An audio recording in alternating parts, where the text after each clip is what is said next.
ఏదైతే ఈ కార్టిలేజెస్ కానీ ఈ మెనిస్కస్ కానీ లేకపోతే ఆ కార్టిలేజెస్ ఆర్టికులర్ సర్ఫేసెస్ అరిగిపోతే అది జిగురు అనేది ఏం కాదు, లోపల సైనోవేల్ ఫ్లూయిడ్ అనేది ఉంటుంది. ఈ సైనోవేల్ ఫ్లూయిడ్ అనేది గ్లైడ్ అవడానికి, జాయింట్ బాగా పనిచేయడానికి ఈ ఆర్టికులర్ సర్ఫేసెస్కి హైడ్రేషన్ అంటే వాటికి తేమ ఉండి ఆ సాఫ్ట్గా గ్లైడ్ అవడం, lubrication, basically nothing but lubrication. మనం ఇంజిన్ ఆయిల్ ఎట్లా వేస్తామో అట్లానే ఈ బేరింగ్ సర్ఫేస్కి అదొక లూబ్రికేషన్ లాంటిది.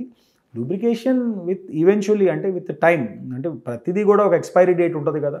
ఒక మనిషి ఎంతకాలం బతకగలడు, ఒక 80 years బతకగలడు, కొన్ని 90 years బతకగలడు. సో ఎక్స్పైరీ డేట్ అనేది ఏదో టైం రావాల్సిందే కదా.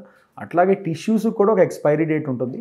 యాజ్ ఎక్స్పైర్ అయ్యే కొంది, అంటే ఎందుకు ఎక్స్పైర్ అయిపోతుందంటే మనం ఇందాక మాట్లాడుకున్నట్టు కొంత మనంతటా మనం చేసుకున్న దీనివల్ల కొంత మటుకు ఆ వయసుతో వచ్చే మార్పుల వల్ల ఈ ఏదైతే డీజనరేషన్ స్టార్ట్ అవుతుందో ఆటోమేటిక్గా ఈ సైనోవేల్ ఫ్లూయిడ్ అనేది తగ్గిపోవటం, ఆర్టికులర్ సర్ఫేసెస్ అనేది ఎరిగిపోవటం, దానివల్ల ఆర్థరైటిస్ రావటం అనేది జరుగుతుంది. అయితే తక్కువ వయసులో వచ్చే ప్రాబ్లమ్స్కి సప్లిమెంటేషన్స్ ఉన్నాయి. ఇప్పుడు సప్లిమెంటేషన్స్ అంటే హైలూరోనిక్ యాసిడ్ అనే ఒక ఇంజెక్షన్ ఉంటుంది.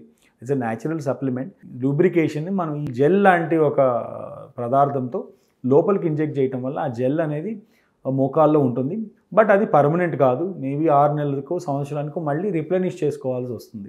ఏది కూడా పర్మనెంట్ కాదు, బట్ కొంత మటుకు డిలే చేసుకుంటూ వెళ్ళొచ్చు. అంటే ఒక 3-4 years పాటు మనం ఈ సర్జరీ అనేది లేకుండా ఈ పర్టికులర్ సప్లిమెంట్స్తో మనం ప్రొలాంగ్ చేసుకోవాలి.